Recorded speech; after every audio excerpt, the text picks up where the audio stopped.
Hey guys, welcome to the Tyrant Network podcast. I'm your host, Corey Frederick, and I'm off the map, but on a tattoo table today with G Fedale, local serial entrepreneur. Glenn, thanks for joining us. Thank you for having me. It's a little bit different here. We actually originally, Glenn was going to come into our studio at our office and shoot the podcast. We ended up reconnecting again, and what I know about people that are self-employed is time is their greatest commodity. So today he is multitasking. He's getting some fresh ink from Dan Price back here. A lot of people know him all over the country, but I hear a lot of stories about him. We'll get to him a little bit later. But yeah, so Glenn's getting tattooed while we're shooting the podcast, so we're going to knock this out. You're local, but you're also national. But depending on who's watching this, may or may not know a lot about you. But in a nutshell, you're a serial entrepreneur. Started off with G Fedale Roofing. You were the founder and partner or an owner of Bumpboxx, which a lot of people know. Fedale Property Management. You own a cement company. You own a restaurant. Your partner's in a tattoo studio, I believe, down in Miami. You have some investment properties. You got some other businesses that we can talk about in detail. But then when you all put all that together, you get back to the community, and we'll definitely talk about this later. You started a nonprofit called Roofs from the Heart to help people that need roofs. Right. You were on CNBC's Blue Collar Millionaire. Yep. So I'll just kind of stop there. I mean, it's amazing to me that it's not just one company, that a lot of guys like yourself that have so much success kind of diversify or branch out or do other things. So let's just go way back. You're born and raised in Delaware, but tell us a little bit about your upbringing or how you grew up or how you got to where you started your roofing company. All right, yeah, for sure. Just to start off, like I came, up with a really good family, good parents. They're still together. I'm the oldest of 10 children, and like as of 2 weeks ago, one of my sisters had the 38th grandchild. So us Fedales are just known for like procreating, like boys, And there's still like more kids to be had, but we're still we're all pretty local, and a lot of us are involved in the business. Um, like you said, my being a serial entrepreneur, like it's been really good that I've had like majority of my family members have had potential to offer value into some of the businesses that I have quickly grown, and some of them have been real pertinent in the growth, doing things that better obviously than I would do them. Just once you get past certain levels in business, they say getting past 10 million in value a year to going to 15 or 20 is one of the hardest things, because you have to realize not to micromanage anymore. And I was a lot of that was a gunslinger, and not, although I could get by with the paperwork, it wasn't my passion. As you get bigger, you get locked in more on that. And that it's easy to kind of lose your passion for that hustle and drive to go out and get it. And I was able to get some people in place that I trusted that were able to take care of that. So you came out of high school. Did you go to college, or did you just go right into business? No. So it's kind of an interesting story. I was kind of a rebel, Being the oldest of 10 kids, my parents were very religious, very loving family. I had the support of a loving family, but I kind of had a distaste for organized religion, and I just had to forge my own way. So I always kind of went against it, even though it wasn't the wisest decision. I was explaining to Dan the other day, if they told me turn right and everything made sense to turn right, I was still going to turn left just to go against it and try to convince them that my way was better, even if it was totally impractical. And over time, I realized that was not the way to go. I just, even though there's a better way and a smarter way to do things, I think, than being blind, which I see with a lot of religion. And I don't mean to disgrace anybody's faith, because I think that's bad. I think it's great for people's moral compass.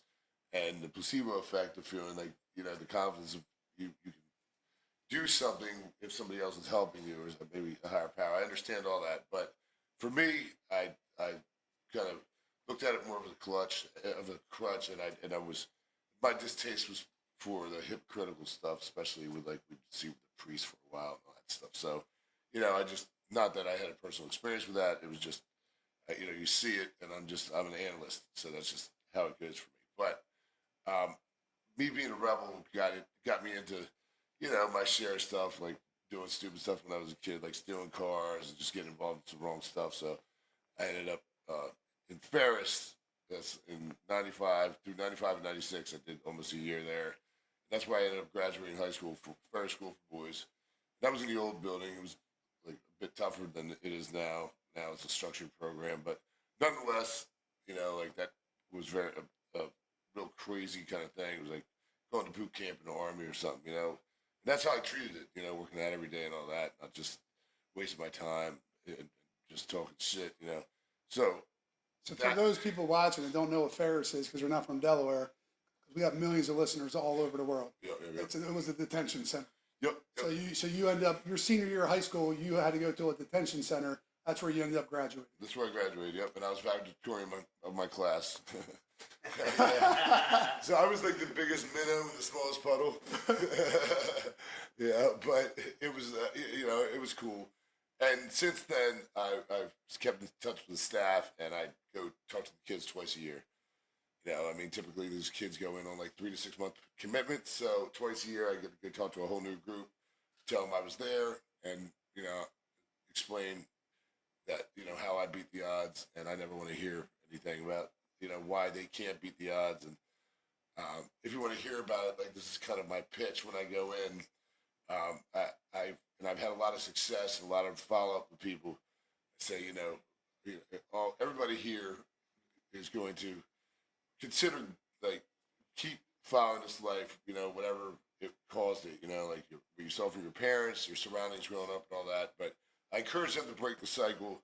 And one thing I never want to hear from them is that they can't do anything. They're not going to get hired. They can't break the cycle.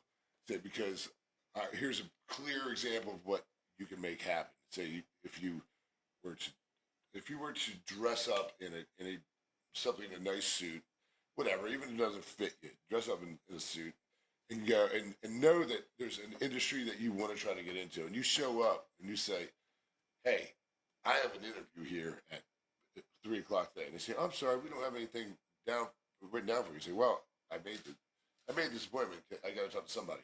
They're going to put you in front of somebody, and you say, "This is me." Say, "Look, I'm going to outwork everybody around me. I'm going to work smarter, harder, and faster, stay later than anybody around me. And you have to be about living this life if you want to get it."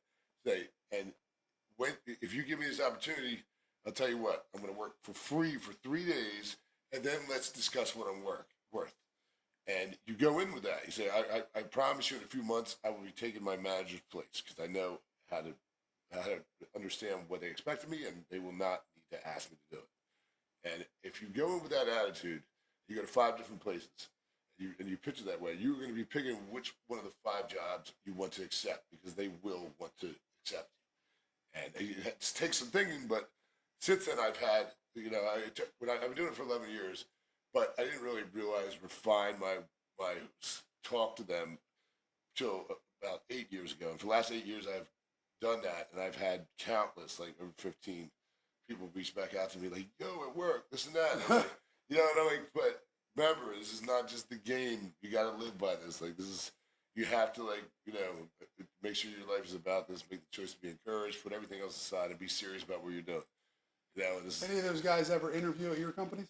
Yeah. I've had some guys that have been some true success stories, and I've had some guys that were not. More ones that have not, because it's not about like getting a free ride from me. You gotta rock. You gotta handle yourself. But I've had some really, really good ones, like some guys that would have been stuck and gone downhill that I've seen flourish, and now I'm like one specifically has been a real driving force in some my downstate expansions in the roofing company. And to explain the roofing company, yeah. So let's go back. You graduated at the top of your class, yeah. and then you come out of there, and then what did you do?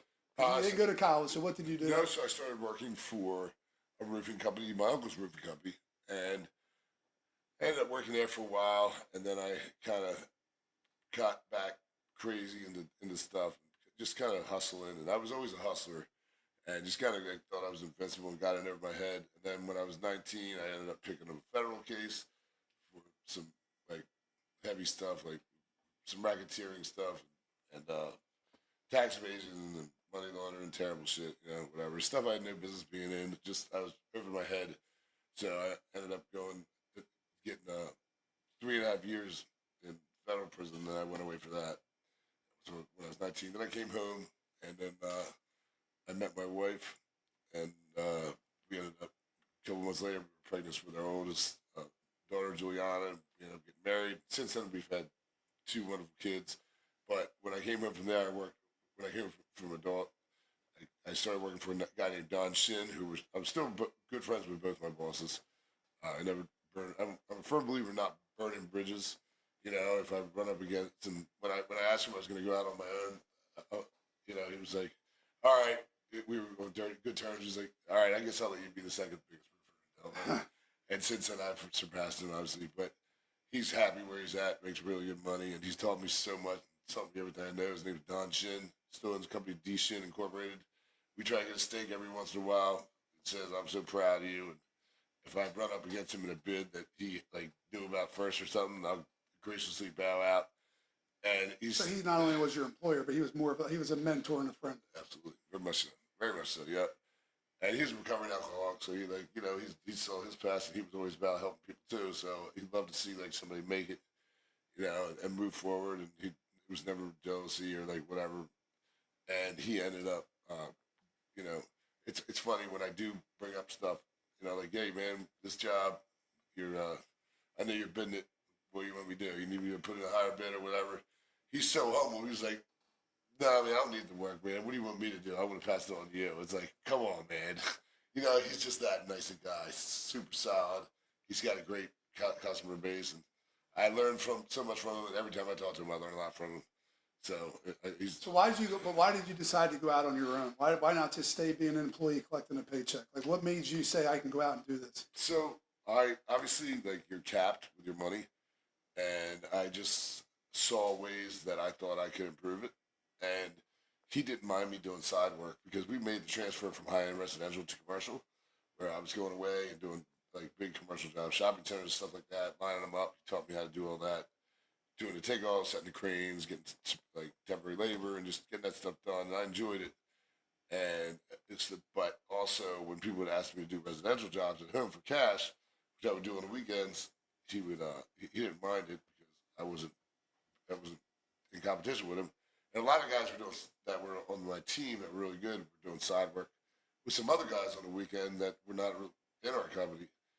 And I was like, hold on, you know, I got this work, so I started lining up these jobs on weekends, and they ended up becoming so much so that some of the jobs ran into during the week while I was having a job with him, but I had other people doing it for me, and it just became till the last minute. I was like, I got so much of this stuff, it makes sense to go out on my own.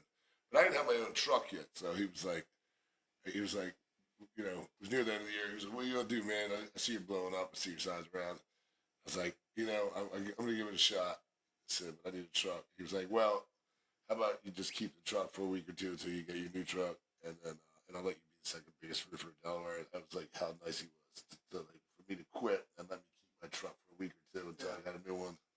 And I was assertive about it. I ended up going to get the truck and stuff, but that was just goes to say the character of him, you know.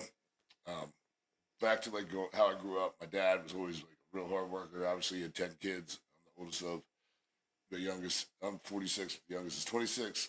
6 girls and 4 boys.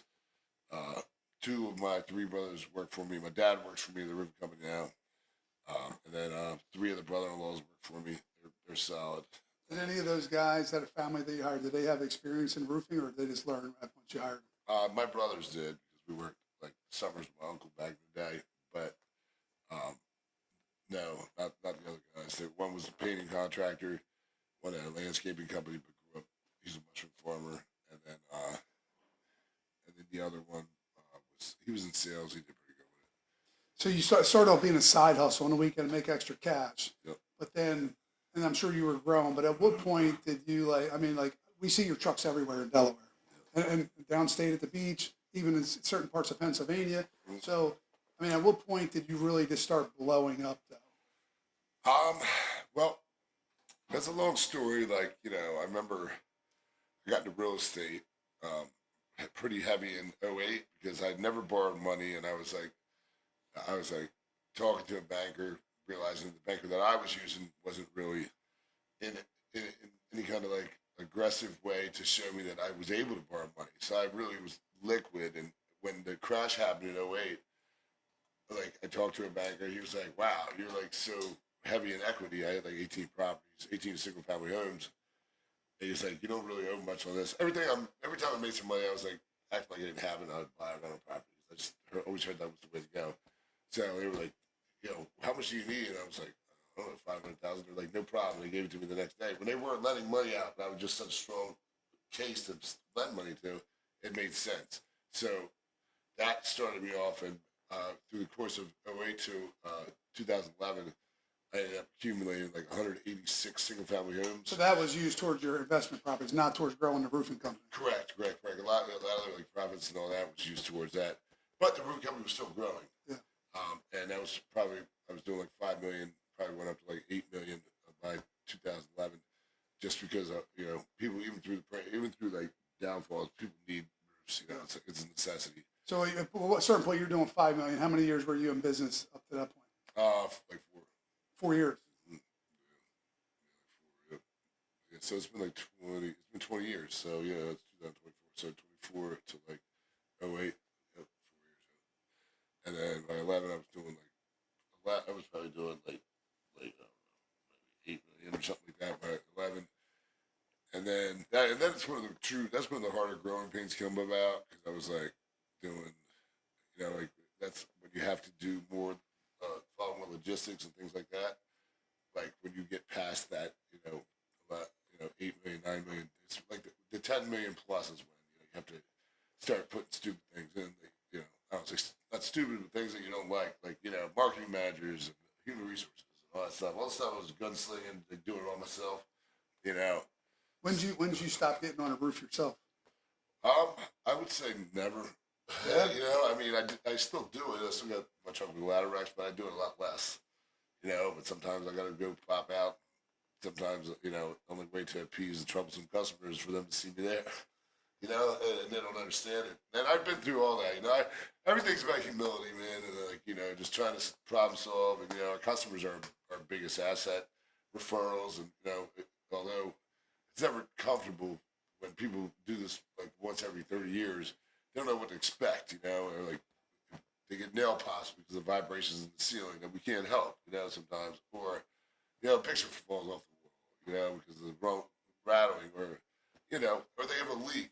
People make mistakes. But the main thing is like we back it up 1,000%. And I've been through some really troublesome customers where I have to check myself. I can remember one lady specifically who she was just a very, very difficult, hard to agree with. I don't know what kind of trauma she had in her life that made her angry at everything in the world, but she was one of them.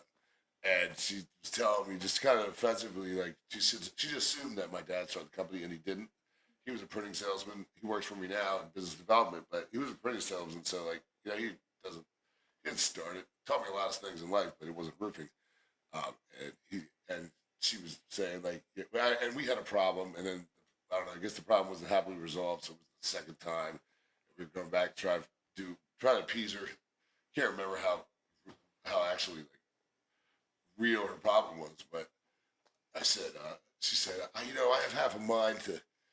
I'm getting ready to call your dad and tell him how you're doing this, because this is not how he used to run the company. It used to be a respectable organization. And I wanted to be like, bitch, he ain't got nothing to do with this.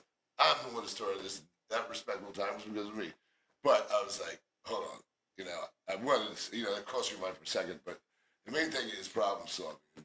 Like you'll see on my leg, I have tattoos, ROI, and it's return on investment is also result-oriented individuals. Like you have to make sure every decision you're making is problem solving in a practical way, remove the emotions out of it. So when I said back to her, when she said this thing, like how your dad would never ran the company this way, I'm going to call him and tell him how you're fucking everything up. I was like, man, please don't. I just had a baby not so long ago, and I messed up last week, and this could really mess me up. So please, I'm gonna fix this, please. And it totally disarmed her. And then after that, I was able to do it. And I was like, That was so much more effective than like me wanting to clap back at her. You know what I mean? I thought you were going to at least say that, ma'am, I own the company or something. No, I just let her think it, and it disarmed her completely. Oh, sorry, my shaking. All right. Yeah, I guess I'll talk with my hands. So you threw out numbers, and I don't know. Sometimes I feel like, but I guess it's out there anyway. But so since you're talking about growth, 5 million to 8 million, but this is however many years ago. Yeah. And I think it's more of just to show people how great of a job you're doing. But where do you sit today? Last year we did 37 million, and this year we're on track to do 41. So that's just in G Fedale Roofing. That's just the roofing. Yep. And then we've got several other companies. So a lot of times people are scared to hire people because they look at it like it's an expense, where really it's an investment. You got some of the right people in the right spots. You're starting to blow up, and you're not micromanaging as much anymore. You got good people in there doing things, and you're trusting them to get the job done. Yep. It's always a balancing act, and you have to find the best people and incentivize them in the best way. You know, it's not just straight salary. You have to make sure there's KPIs, key productive indicators, making sure that they are performing. Their pay is, their pay is above average in the industry, but it's based off of merit. What they're able to earn and get, and keeps them hungry, and that's just human nature. You have to do that. So that's been good, and it doesn't always work out. Everybody always understands it as much as they should, but when you look into it, we try to keep it simple and definitely fair, above fair, and I think. So you mentioned though, and I mentioned, actually I mentioned to you before we even started this, that if I'm at a bar and there's a guy sitting on the left of me, I'm using the bar as an example. I can't remember last time I've been at a bar, but guy on the left wants to talk about his professional football team. Here it's the Eagles, and you're sitting on the right of me, and you own 10 businesses. The guy on the left, I don't want to talk about football at all. I want to talk to you all day long. So my mind's just going crazy now, just in how much you've accomplished. But so we're a small family business as well. All three of my kids work for me. My wife is a nurse full time, but then she works with us, and then some family and friends. But how's it been like for you to have a lot of family members working for you, or what's that like, or does everybody kind of do their own thing, or are there times where you guys are fighting, or how does that work? How's that dynamic? Well, that's funny. So it's definitely interesting. Thankfully, I have some really practical, reasonable brothers, but we've definitely like grabbed each other by the throat from time to time, and whatever. I know these were times when we were younger, but it's a learning experience for everybody, and I'm lucky enough. Not all family members have made it, like I have a ton of cousins, and they're just they weren't cut out for it, and they had to learn, but they get treated like anybody else, No second, no call, no show, you're done. Second, no call, no show. Yeah. I mean, there's just it goes without saying. So that being the case, everybody knows there's a standard to be held to, and there's no special treatment. And I feel like, thankfully, I've been blessed with, especially my two brothers, like them being very, very intelligent and taking their job serious, like reading up on leadership books, organizing leadership meetings, really focusing on the company culture. Like our business is a family, and we do certain things like growth things where we go out, we'll have a picnic, guys go bowling, go to games, just that kind of stuff. And we're really based on that family atmosphere. And it's funny, when my one cousin got fired, he went to work for a supply house that sells building supplies, and I think they were kind of counting on him for him to kind of draw some business in for us. And he's like, I'll try, because they put him in for inside sales, and he wasn't getting business. He just wasn't very motivated.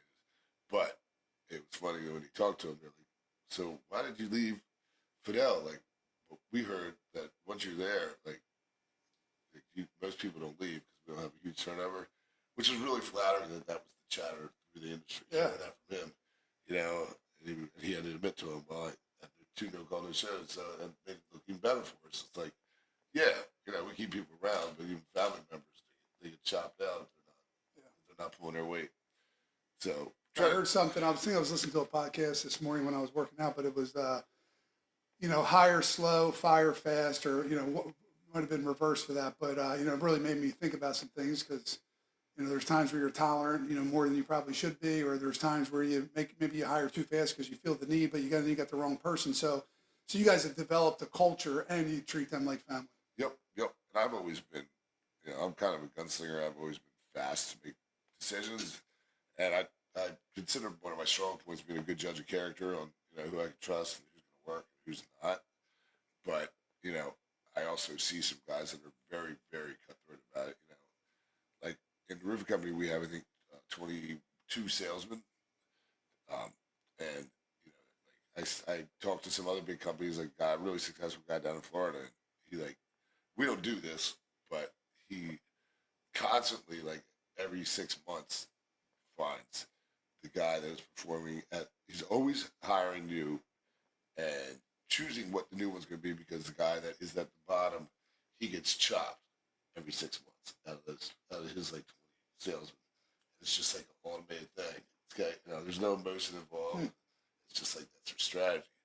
So that, and then we're really good about helping people. I mean, people go through different things, like depression, substance issues.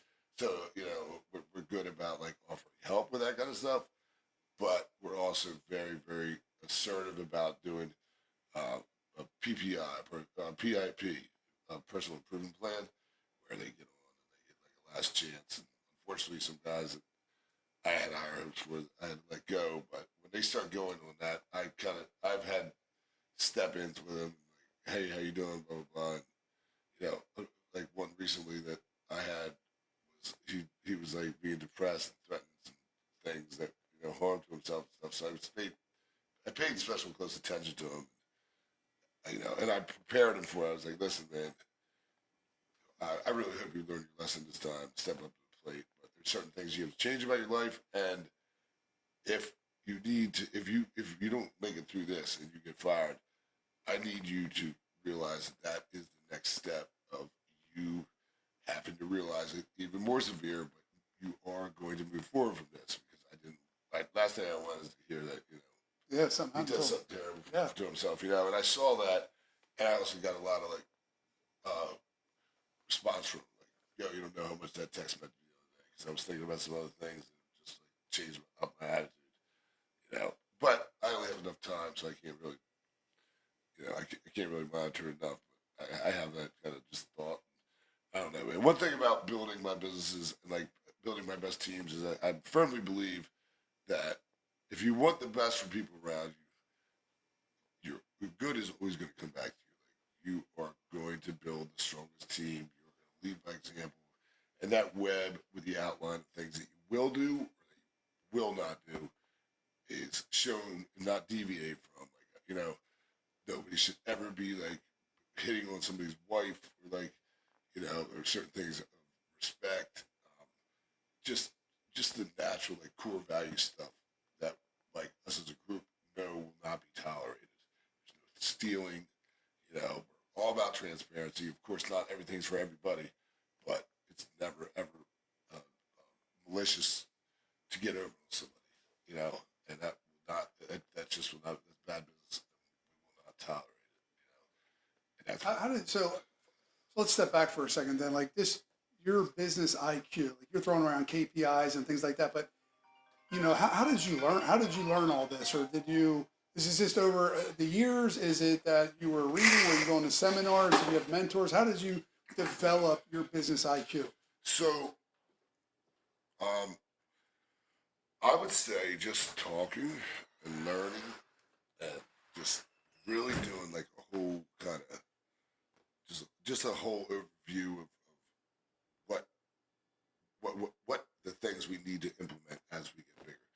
Key KPIs are key productive indicators, and we realized that without tracking stuff down to a very minute basis, then you realize, hey, we should have addressed this guy 3 weeks ago. Why did we not realize this? He was a salesman, and he was like putting off all his calls, and like we were losing valuable leads because he was already bought out, and then you end up giving us 2 weeks, like just stuff like that. Whereas when we have KPIs, we're like, okay, he rescheduled 3 of his appointments today, even though the customer didn't call in and say anything because he was slick enough to like say, "Oh yeah, we're going to do it in another 2 weeks." We would have been realizing that he was just putting this off, and we would have been able to address it and recover much more quickly without moving these expensive leads, which these leads can end up, on average cost between like $360 and $440, just through the total cost of that social media advertising, and sometimes paying for leads, but the majority of it's referrals. But just through advertising, we just break it up through that stuff. So those things have been just stuff that I've learned from other people, and my brothers have learned, kind of taught me on it. It's just been it's been a ton of amazing stuff, man. And So you guys have a CRM system? Oh yeah. Who do you use? Acculates, data form actually, but we're changing to Acculates. Okay. Yeah, so we've had data form for years. I think when a lot of people hear roofing, they don't know about everything. Like there's your mom. Like I know quite a few roofers that say, but it's more of the mom and pop. If they don't go to work, they're not making any money. It's a dad and a son or something like that. And I also know other guys that it's a multi-million-dollar industry, and they have their CRM systems, they have their sales reps, they have all these things, and that's what most people I think don't have. Like they know how to swing a hammer, but they don't know how to run a business. That's it. It's always that, or vice versa, And then these guys that know how to run a business don't know how to swing a hammer, And they're the funny ones, But I mean, I have respect for it all, as long as you do good business. I believe myself through kind of like all the different companies, being that we're like the biggest in Delaware. I've always tried to like lead by example and think of a consortium of like if somebody's got somebody coming from their company saying, "Oh man, I'm sick of it over there. I want to I want to jump ship. This is how it is. They're not this. They're not doing that. Blah blah blah." I'm a firm believer in saying, "All right, calling the owner over there because obviously I'm familiar with most of them. I mean, 7 of the biggest 10 roofing companies in Delaware were incubated from me. They used to work for me. I mentored them, and I'm all about like Previous employees or just friends that I talked about how I do things, and I think it's great. There's enough money out there, and good competition is good competition. A lot of these guys use my dumpster company. We'll share secrets, or I'll use them for if they were really good at copper or something like that. Like a guy Nino used to work for me. I can sub it out to him because I know he'll do a good job. And now it's even better because I don't have to pay him hourly. If he takes too long, I got a flat rate on it, then I'm marking up. Yeah, you know what I mean? But I'm all about seeing people succeed, and I'm all about like keeping a standard between how everybody should do something. I'm not going to steal employees. I call them, "Hey, this guy's coming over and applying." They're like, "Yeah, well, I just called him stealing and smoking crack." You know what I mean? I'm like, well, then that's why he's coming over here and lying. You know what I mean? And I hope they do the same thing to me. You know what I mean? So that it's not one of those things where he's out there shopping for other jobs, but he's got 10 really good leads this week that he's going to blow off because he's leaving, and I lose that. It's just all that stuff is important. And I think it's kind of like big oil. It should be a consortium of all the big roofing companies saying, "Yeah, let's talk, man. Yeah. We're going to stick by the rules. I'm not going to scalp your guys." So working together instead of working against each Exactly. other. I think there's so much better. And then if you come up, "Hey, you've been this job?" Like I said with my old boss, like, "Are you been this job?" "Man, I don't know. I don't even like that kind of job." "Well, here's still bid it. But here's my number. If you don't like it, here's the template, and go in $50,000 higher than me. You know what I mean? That'll help. You know what I mean? And I'll do the same thing for you if you got something coming up. Now you want that job? And let's all be fair with stuff. There's enough to go around. Yeah. And it's worked with certain people, and in a lot of different ways. I can go on and on, but So the thing is, like the more people that I've grown to know or established relationships with that are extremely successful in business, you would think that they would be secretive and not share anything. But the guys that are like you, they're an open book. Like it's all you got to do is ask, and they'll actually tell you everything. Some people just like to talk about themselves, and then other people they want to help. Like there's always somebody to help them get to where they at, and they want to help other people. Their intentions are pure. Transparency is everything. If it's not about gassing myself up to be anything. I try to be humble in every way. I'm flattered, and a lot of times I don't feel deserving of what I have accomplished, but I also see how my talents have grown and like, my ability to manage people and like recognize what mistakes a lot of people are going to make before they make it and be able to, all right. Were you thinking like this is long-term wealth that people were telling me I should do, or like why did you get into real estate? Long term, I was always taught that, like buying real estate was one of those things. And, with residential, sometimes it was a bit of a cash business, so that helped. Cash is always good. And just, in the beginning, I was doing it more as a long term investment kind of thing, but it also ended up being more of a like seeing the rise in prices and watching me pay down these loans on it. Just the equity started becoming exponential, especially with the rise in prices and my loans being paid down. I was a firm believer in if I was getting a great return on it, instead of paying it was $1,000 note on the property, then paying 300 on it because I was getting 1,700 on it. So I'm still making money on it, but I was paying that down quickly for what was going to happen in the future. And I've had some awesome success stories in just some of the properties becoming worth way more than they were, when I bought them. So you decided to, because you had so many properties, and I've thought about this before, but I have nowhere near what you have. But you started a property management company. Yeah, that was because it just made me kind of reinforce my tax status as a real estate professional, and I was able. I really didn't manage other people's properties. Maybe a couple if I were to sell a property to a family member that wasn't that privy to it, and I already knew the tenants and stuff. I would charge them a low rate to help manage it and teach them. Like some of the guys I've mentored, I've sold some properties to. Like, hey, this is great for you to get into, and get them in because it's all about like with the team trying to make sure that they're doing well because that's just breeds the network of that honorable people, loyal people.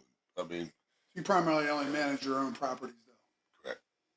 But that was become a tax. You wanted to be a real estate professional. Yep. So it made sense for me to do that and be able to there was tax advantages to it. Like, was that your CPA telling you that, or another guy that was in real estate, or how'd you find out? A little bit.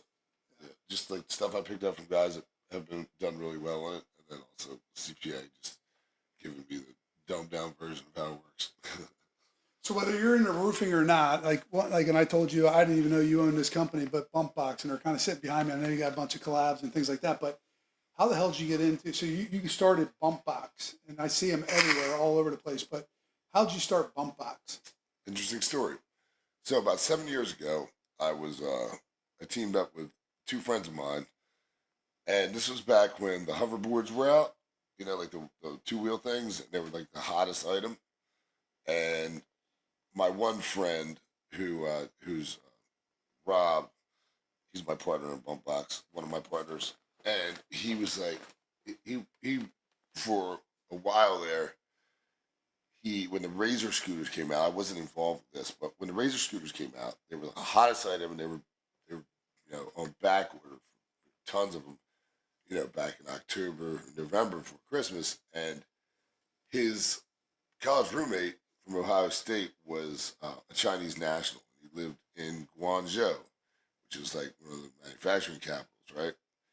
And he had sent him one of those Razor scooters and said, "Hey, how these things are going for 169 hours online, and they're sold out everywhere." He says, "How much can you make these for?" And it was like $22. So he ended up coordinating something where he made a whole bunch of them in China, and he was doing direct ship, so he didn't have to warehouse them over here. He's doing direct ship to whoever was placing the orders and selling them for like $120. And he ended up, of course, 2 months To the end user, to the customer? to the customer direct ship. Yep, he had set up that way. He's a smart guy, and he ended up, in the course of 2 months, making like $4 million in profit. So after that, he was getting into the hoverboards, just different stuff. Carrying machines. China's a master of de-engineering, and doing knockoffs. But you have to get with the right people so they're not like, there was a problem with those things catching on fire. And that was because they were trying to replicate the lithium-ion batteries, which is a very, very very sensitive thing. Whereas we would make the unit, but we would buy our batteries from Samsung, and that made ours like they had the UL stamp on and everything, and made us not. These are like the hoverboards or whatever. Yep. And those and so what I did was, it was probably around like September. I would order a container full of hoverboards, carrying machines, and drones, and I'd spend about $50,000 to get them shipped over here. But I would turn that container of those things into $150,000. Yeah, just sell them to different people. They sell them in Cowtown, they sell them in small stores, sell them online, whatever. And that was that was cool. I had some guys doing that. And it was nice. It was just another nice hustle, and they ended up. But you're doing this hustle even though you're already making $30-40 million in roofing. Well, at that time, I was probably in the 20s. But still. Yeah. Yeah, but still, you didn't have a day job that you're getting a paycheck from. You're already basically you're doing that much money in roofing, but you're still hustling and doing some other things here. Well, yep. And at that time, I had a restaurant, 8th and Union Kitchen, which is no longer open anymore. I was still in the real estate, at least in the new place. But I was teamed up with Bob Ashby, who owns McGlynn's. He was my partner. And he owns Deer Park, and he owns Cantwell's Tavern. Really sharp restaurant guy. That's why I got in with him, because he has a good success record. Still a good friend. But my concrete company, which I started 14 years ago, and then my concrete plant, which we started about 6 years ago, those collectively probably about 30 million this year, and that's been one of the exploding things. And then so that was part of it. I owned an insurance company for a while, and ended up selling that. Tattoo shop back there. I don't know how long ago was that tattoo shop, Dan? Shit, I opened my shop in 2016 or something. So right around 2015. Yeah, so it was probably 2014, 2015. Between 2014 and 2015 that we had that handcrafted. And it went on after he left for a little while, but what a hard thing. So how does Bumpboxx thing start then? Oh, that's what we were talking about. So, yeah, sorry, back full circle, back rabbit holes. So I was doing that stuff with the containers, and I was like, all right, this is kind of like lucrative. So me and my boy Rob, he's from California, we went over to China to Guangzhou and to see the factories, how it's working, this and that. And one night we were all lit, and we were like, yo, what if we came up with an old school boombox, but instead of buying $20 D batteries, it's rechargeable, and we do it like the old Run DMC kind of shit, And he took all the shoelaces out of his shoe and like marked them to see what measurement it would be, and we realized that we couldn't trademark boombox, but we had to get something similar, so we trademarked Bumpboxx, Bumpboxx, which is important when you Google it. You have to use 2 X's, so it's Bumpboxx with 2 X's at the end. Because if you use 1 X, it takes you to a maternity website, which they've massively benefited off us because of our traffic. I think they've tripled in size since people go to that sometimes on accident. They're like, oh yeah, my wife's pregnant, my cousin's pregnant, but they're cool, and they'll make sure they send people back to us when they inquire, just because of the traffic that we've driven their way. But we came up with it, and we ended up gifting one to E40 and gifting one to Damon John from Shark Tank. We actually got offered to go on Shark Tank. You say you gifted it to him. Did you just mail it to him? Yeah. Like he saw something. He's like, "Yo, I need one of those." And I was like, "Okay, cool. Give me the address. We'll send it to you." So we sent it to him, and he did Damon John did an awesome like repost saying, "Yo, I'm gonna get kicked out of my hotel. I keep playing Rock Him." Yeah, it's like old school rap, and he's like, this thing's the shit. And I ended up talking with him, and he was like, yo, you should consider going to Shark Tank. It's like, all right, how's that work? He says, all right, well, I'm going to be completely transparent with you. We were getting a wave, like when we gave it to E40, he was like, yo, I had like 100 people hit me up on this. Where can I buy one of these Bumpboxxes? This is so cool, right? And ended up being in one of his music videos, whatever. So we're like, yo, we're getting a wave here. And when Damon John offered to go on Shark Tank, he was explaining that not only did like when you go on there, like it does not matter if you make a deal or not. You are automatically at this time. You're automatically signing over 7% of your business. 7 to the network. To And the network. yeah. So they're benefiting that just because they know they get the exposure. And if somebody else doesn't buy on site, somebody else is going to reach out and say, "Yeah, I like that idea." Yeah. Do it. So they do that with every company that goes on there, whether you make a deal or not. So you're offering that up just for that price, and we were like, we don't need that. Even though it was conflicting, we were like, let's just let this ride for a while and see if we can do it. And maybe that's what we should have done, but whatever. We believed in it. We were seeing that momentum, and we were like, we're not signing anything. And we've had our bumps and bruises. It's really hard. California's a really hard state to work in, like with labor laws. California. Yeah, that's where we're at, right outside of Sacramento, in Stockton, and it's one of those things, man. They're very, very. But did you think you were just going to basically make another 50 to 100 grand off of this, like with your hoverboards, or did you really think this could be the $1 million idea? I thought this could be pretty heavy, just the way it was taken off, and I mean, just the things that happened after that. Like we had Boost Mobile come and fly us out because they're interested in buying, and that didn't go through. But it was just another one of those things where it's like there was so much opportunity and like. But you had this guy that had a connection in China that could help you with manufacturing. So yeah, but also so much more than that. Like I could have found that myself, but he had that, and that's where we got the idea, and we came up with it, and just started banging out, and then we ended up doing more.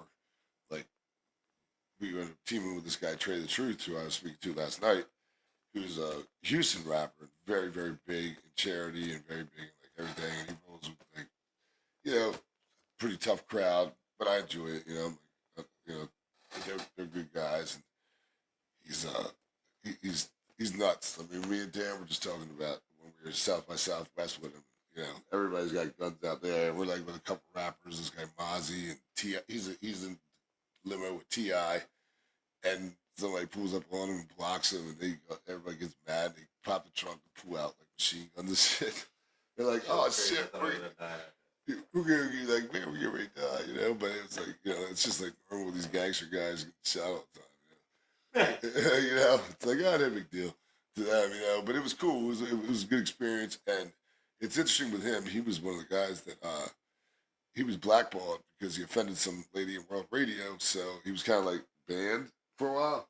He's been in a lawsuit because of it, but he also is very active in like helping people when there's a hurricane or something like that. He goes out, he goes with the Relief Gang. That's his charity. He just gathers up many people to come help him. And he's also, because he was blackballed, and also because he started Rihanna, he put her on the business. He started Chris Brown, put him in the business, and he's had a slew of other like successful people. He's been very, very received as the guy that got the short end of the stick, and because he claims and is, like kind of identifies himself as a partner, which he is in so many respects. They're all these different guys, like DJ Khaled. He puts us in his video. Rick Ross put us in his video. Everything like he's everybody's willing to do that without a cost. Like that product placement is unreal. I feel like if I was to start a product, how do I even go about reaching out to somebody or getting them to use my product or where to mail it? Like, was it all of you guys just saying, hey, let's just start sending these people or asking them to do stuff, or is it that you had relationships or connections or what? I had relationships, and like Trey was a huge thing. Like he could get anybody on the phone. Like he's got us on Joe Rogan's podcast. He got us with Dana White with the official box of the UFC. I was able to get that one with San Francisco 49ers to come out the tunnel with on their shoulder. Yeah. For everything, I was able to get that through their hype guy. Like Mike Vick's a friend of mine, I was able to get him to do his. Fletcher Cox, that's my friend. So just like a whole. Most people don't have friends like that. Yeah. Yeah. Yeah. So I had to start somewhere, but so relationships. Relationships. Yeah, I've just always got along with them. Like I'm not intimidated or like starstruck by these guys. We all breathe the same air, and I'm just appreciative of real people. And I'm the first one to say I don't know the football stats and all that. I really don't care. I'm not a sports gambler, so if it ain't about the money, then I'm not really interested. You know what I mean? mean? Yeah. So that's been cool. And So let's I mean, because we could talk forever. So let's mhm. let's at least talk about roofs from the heart, because that's something you really get back to the community, or people can't afford roofs, or they have extenuating circumstances. So can you tell us a little bit about that? Yeah, absolutely. So we started that about 7 years ago, and that's been something where uh, we. But this is how we did it originally was we teamed up with the Blue Rocks, and we called it RBI, Roofs Benefiting Individuals, and we were able to get a certain. We would say, okay, through Instagram, Facebook, Twitter, we want you to nominate somebody that needs a roof, somebody that's having a tough time. And we said we'll have three finalists, and out of three finalists, we'll pick one that gets the new roof. So we planned on doing this, and then as we started doing it, it was based on the most likes, shares, and whatever online to see who would get the who would win, right? So we did this, and it was it's so overwhelming the response we got from people, and just the organic traffic of wow, this is cool, you're doing it. We had the stories up of who they were and what their troublesome was. One woman had two kids; she lost her husband recently, drastic, quickly to cancer. Another woman had she was a single mom, severely disabled child. She used her last earnings to put in a handicap rent and all that. She needed a new roof.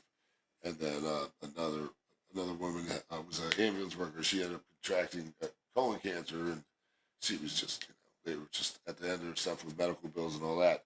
So at the end of it, we were getting so much traction. I talked to some of my suppliers and some of my guys, and just a dumpster company I didn't own at the time, and they were like, "Yeah, we're in. We'll donate this. Just mention us." So what I thought was going to cost me about $50,000 because I was like, "Who can I pick?" So I'm like, I should pick all three.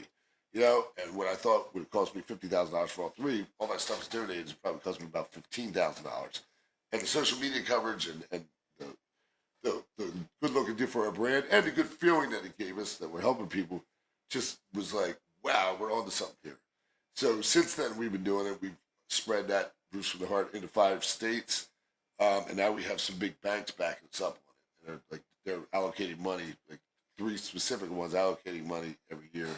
And it's a official thing. There's a board of directors, and we'll do more than just roofs. It's like somebody had a plumbing issue that messed up their house, and it's all water damage. They let their insurance lapse, but they're, single mom, 3 kids, or whatever, we run it past, say, hey, is this something that fits our criteria to donate to? And it's like okay, let's do it, man. So is it just case by case, or is it certain times of the year you guys will Yeah, do? so it is certain ones are done twice a year, and they're scheduled so that we can do a social media event where we have a celebrity come out and cut the ribbon, or we do stuff for Habitat for Humanity. We're recognized donor of the year for 3 years. Just all that kind of stuff. But the way we're able to control it in a way we get the response, and the way it's completely authentic, transparent, and just it it just does so much for saying what our culture is, and our culture at the company is a completely family culture, family environment, and they just really guys are just. I think that would incentivize them correctly is how you really hold the best talent. That's why I firmly believe we have keep and hold the best talent. That's So on a personal level, you like to give back to troubled youth. You're trying to help them move on and make better decisions. yeah. On a professional level, you started a whole nonprofit to give people roofs or home improvements that they can't afford that are necessities. Mhm. So when you're not running all these different companies, busy running around, what do you like to do in your free time or your personal time? What do you like to do that's not work related? Well, everything's because I have a couple other companies that I haven't mentioned that everything's always work related, and I got some stuff that's pretty heavy. But I fished tuna tournament this weekend, so I like to deep sea fish and do the tournaments. I have a house in Ocean City, Maryland. My son's 15 years old. My daughter's 14, and my other daughter's 21. She's going to be a senior at Alabama this coming year. Tyler is going to be a sophomore at Sally's, plays across. and my daughter Lily, she's going to Archmere. She'll be a freshman at Archmere this coming year. So like spending time with them and my wife Laura, they're down at the beach. Just aside from that, I like to play with the cars and do some stuff. Got a couple nice cars. I like to fish, like I said. I like to, I don't know. You got a bow sitting here. Are you a hunter? Yeah, I am. My funny story behind that is I have one kill with that. That was a deer coming through my backyard on Christmas Eve, and I was like, I didn't sight it in yet, so I shot, and then I went to try to pick up the arrow, and I couldn't find it because it ran off. But I did see like blood, so I was like, follow the blood, and this is like 2 a.m.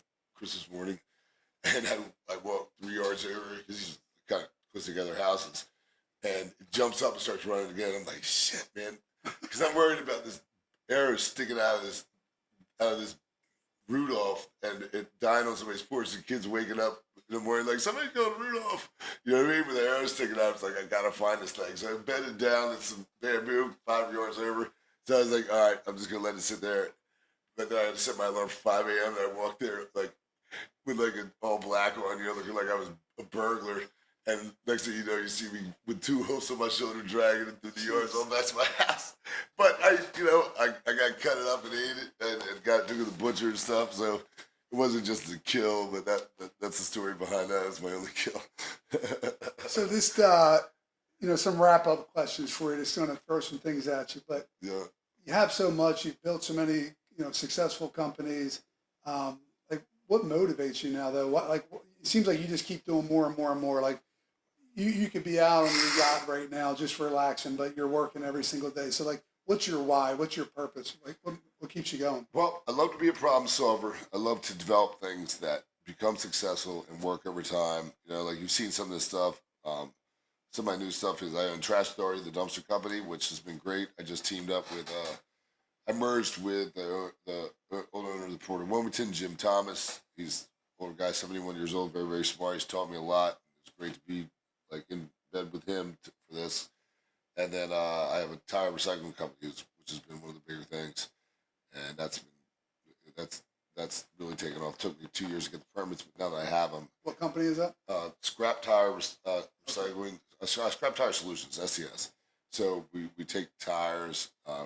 We had to get permits for it. We take tires, get paid to take them, and then we sell them overseas because they use them for a process called pyrolysis, where they burn them for energy, but it's encapsulated, so it's not like burning tires outside. But tires actually burn hotter and longer than any kind of fossil fuel. And as long as you encapsulate it with this, it's insane, like the energy you get out of it. So there's a shortage of it. We're bailing them up and sending them overseas and selling it to them, which is a whole new learning experience. But we're our yard down the port.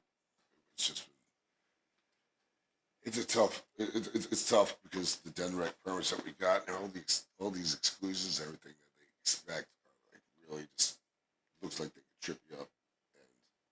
And we don't want to do that because it's taking so long for the permit. I know the permit's valuable, but right now we're gearing up, and my crew is in Baltimore today doing a demo on an excavator that has a shear attachment because we're going to dice them up before we bail them. So everybody's up there doing that.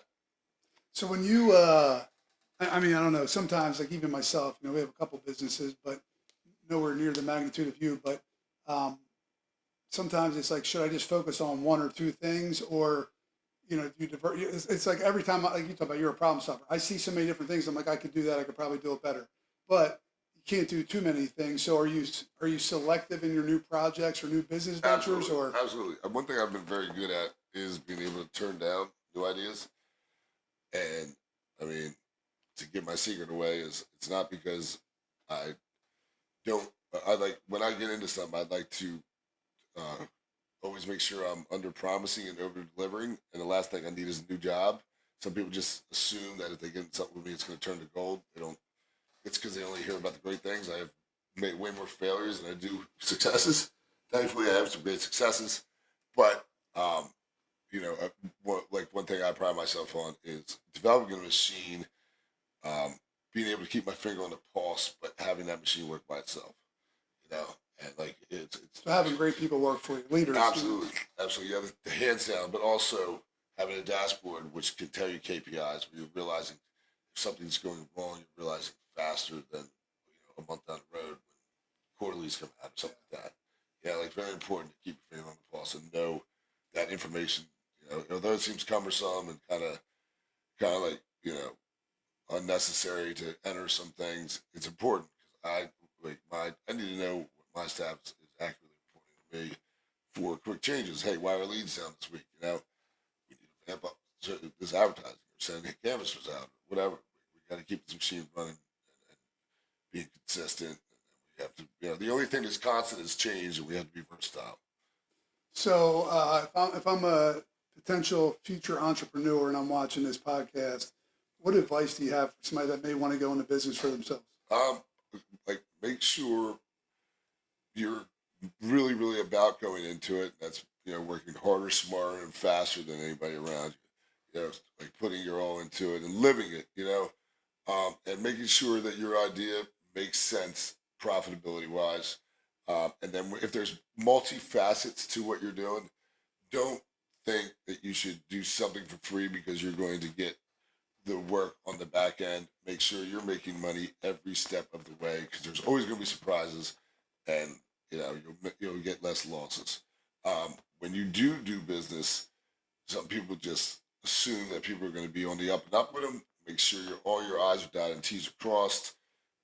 Make sure that you are collecting very, very quickly and not putting people on hold, or letting people put you on hold because people will use you as a bank. And the reason why banks will only give you 70% of credit line towards your accounts receivable, they only give that to whatever's less than 90 days. Because if it goes over 90 days, traditionally, it's like somewhere around 60% collectible.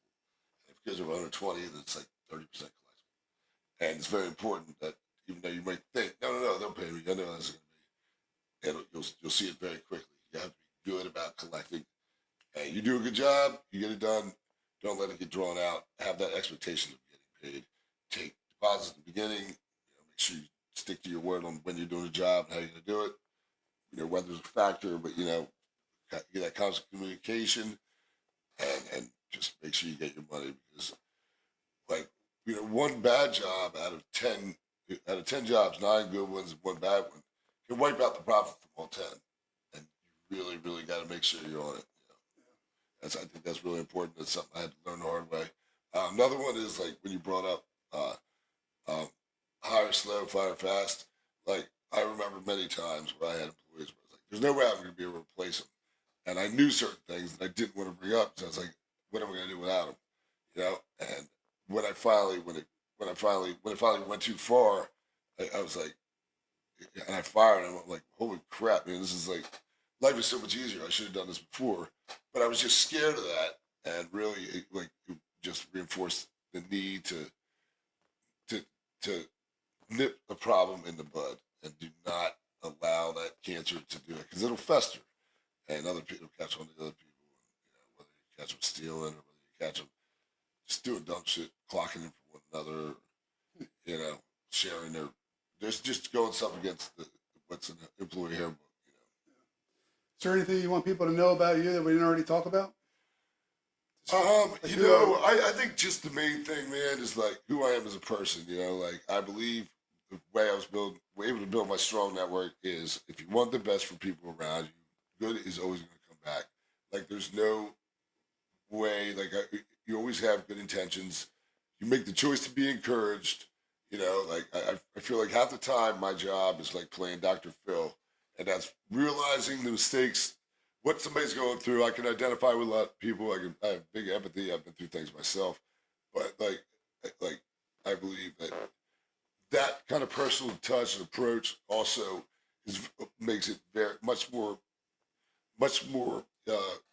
understandable and easy to forecast the mistakes that they're going to make, before they make them, so I can kind of like hold them accountable to what they need to do, and what I need to remind them that they should be doing before they leave that out. I'm pretty good at that, and that's been good, and it instills value in them because they know they see I care, and they don't want to let me down. Obviously, lead by example too.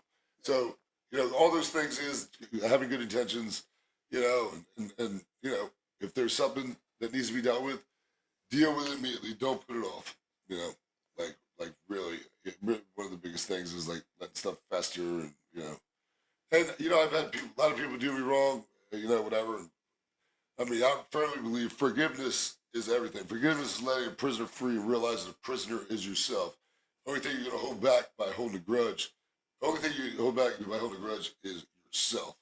You're not going to be working to maximum capacity, and obviously it's not a fact of like being walked on more than once about the same thing, but it is a matter of like, hey, realizing that people make these mistakes because whatever they've been through, hurt people, and you can break that cycle, get past it, and just know how to do it. And you'll sleep better at night, you'll do better business, you'll attract better people to do business with, and people will be more lenient of you when you make mistakes because we're all humans and we're going to make mistakes. So maybe what we'll do is we'll make that the preview for a future podcast if you want to come on, and we can talk a little bit about your journey to where you're at now, and then I know you talked about some other aspirations and expanding business outside of tattooing. So maybe we'll schedule a future podcast, whether we come to your shop or you come to mine or go over to Georgie's while I'm getting a haircut or something.